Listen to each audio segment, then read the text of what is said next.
voici la relation privée qu'on nous a donnée, H in supérieur à 10 fois in moins. Donc nous amenons H in, nous transposons ça à gauche. Et comme il était multiplié, ça fait H in sur in moins maintenant, supérieur à 10. Et de là, on va inverser. Pourquoi inverser? Parce que nous voulons avoir un rapport in moins divisé par H in, alors qu'ici on a H in sur in moins. Donc si nous inversons H in moins monte, H in descend, l'inégalité devient inférieure et 10 devient 1/10. À la suite, nous allons aller porter log de chaque côté. Donc, on se retrouve, alors on va mettre log à gauche, on va composer chacun. Donc, ça fait log de in moins divisé par H in. Et l'autre côté, je mets log de 1/10. Ensuite, j'ai composé par log chaque côté et maintenant, je vais mettre pKa de chaque côté. J'ajoute pKa à droite et pKa à gauche. Donc, on aura alors pKa plus log de in moins sur H in en concentration est inférieur à pKa plus log de 1/10. Par suite, quand vous avez pKa plus log de in moins sur H in, on l'a écrit ici. Voilà, ça correspond au pH. Donc, ça correspond au pH de la solution. Et le pH de la solution, dans les conditions pour qu'elle soit rouge, est inférieur à pKa qui vaut, qu'on nous a proposé. Le pKa proposé par l'exercice est 5,1 plus log de 1/10. Donc, vous allez trouver 4,1 lorsque vous faites l'application. Donc, la solution est rouge si le pH est inférieur à 4,1. Donc, cette valeur 4,1 est la première valeur du pH qui délimite la zone de virage. Nous allons aller chercher la deuxième valeur du pH qui délimite la zone de virage. Donc, et là-bas, on va exploiter la condition pour que la solution soit de couleur jaune. On dit elle est jaune si in moins est supérieur à 10 fois H in. Donc, nous l'écrivons jaune. Donc, on va souligner ça. Jaune si in moins cette fois-ci est supérieur à 10 fois H in. On procède comme précédemment. Cherchez à obtenir la somme pH plus log de in moins sur H in. Comme inférieur ou bien supérieur à quelque chose. Et ensuite, on va déduire la valeur du pH. Donc, pour tendre vers cette relation, je vais essayer d'envoyer les in moins. Ici, c'est 10 fois concentration de H in. On va envoyer les H in l'autre côté. La transposition nous donne alors que ça fait concentration de in moins sur concentration de H in. Comme il est multiplié, s'il vient et descend au dénominateur, est supérieur à 10. Et là, on a directement in moins sur H in, in moins sur H in. Donc, il ne reste plus qu'à mettre des logarithmes décimales de chaque côté. En passant au logarithme décimal, je mets le logarithme de in moins sur H in est supérieur à logarithme de 10, logarithme décimal de log de 10. Et il reste maintenant à ajouter les pKa. Donc, par la suite, pKa plus log de in moins si H in est supérieur à, ici également on va utiliser pKa, est supérieur à 10,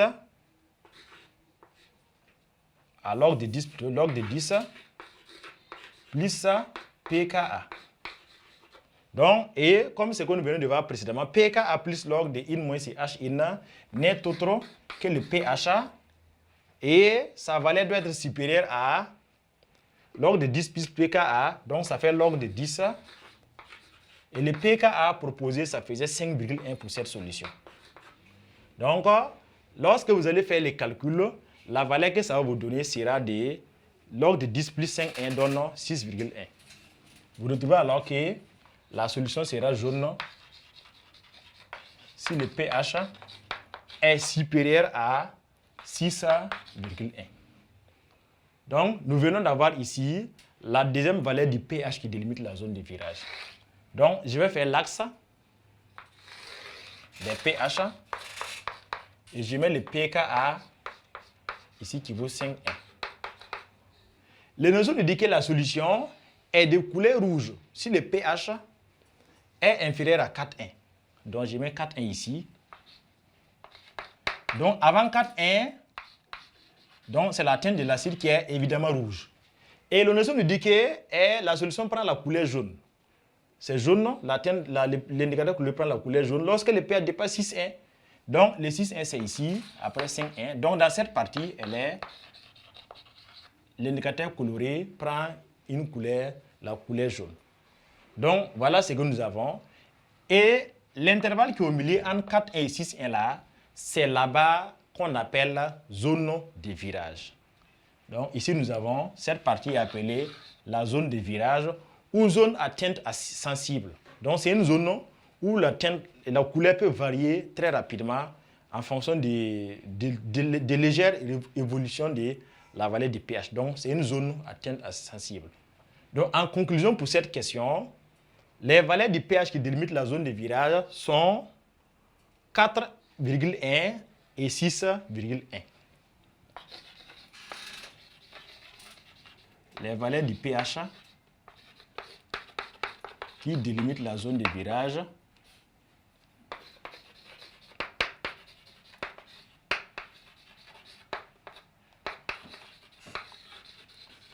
donc c'est la zone à teinte sensible, sont 4,1 et 6,1.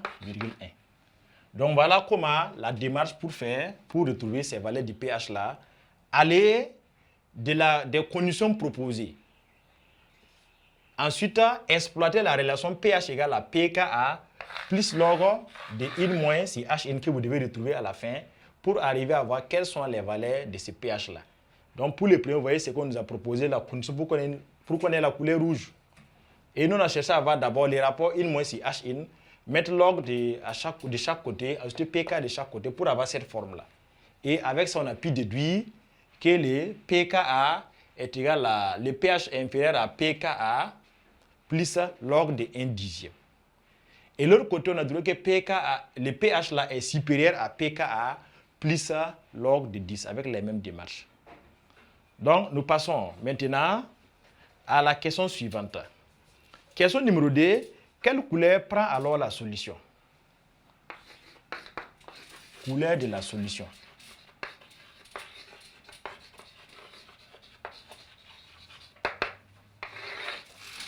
Avec l'axe des pH que nous avons tracé au tableau, nous avons clairement les couleurs des solutions qui peuvent prendre en fonction des solutions qu'on peut avoir avec l'indicateur coloré. Donc pour une solution dont le pH n'atteint pas 4,1, c'est rouge. Donc si on prend une solution de pH égale à D3,1, D3 jusqu'à 4,1, les couleurs c'est rouge. De là à là, la couleur, c'est une couleur mélangée, on ne peut pas savoir c'est exactement quelle couleur, on appelle ça zone intermédiaire. Mais après 6,1, on a dit que la couleur est jaune. Voilà, là-bas, la couleur est jaune. Donc, quel est le pH de notre solution? Nous nous a proposé une solution de pH égale à 2,4. Donc, 2,4, nous sommes dans cette partie. Nous sommes situés avant 4,1. Donc, ça veut dire que nous sommes dans la partie où la teinte est rouge. pH égale à 2,4 là. Donc, c'est inférieur à la valeur 4,1. Donc, la couleur prend une teinte rouge. Donc, voilà la couleur de la solution. Vous regardez par rapport à l'axe là, dans quelle partie votre pH se trouve. Si le pH se trouvait vers 8, 9 là, on serait dans cette partie. On dirait que la couleur est jaune. Mais ici, notre pH se situe dans cette partie. 2,4 là, c'est avant 4,1, c'est dans cette partie. Donc, 2,4, si on doit placer, c'est vers ici comme ça. Donc, c'est dans la partie où la couleur est rouge. Donc, voilà qui met fin à cet exercice également. Nous espérons que vous nous avez bien suivis et que vous avez assimilé tout ce qu'on a essayé d'utiliser de manière pratique dans ces exercices-là. Nous vous remercions pour votre attention.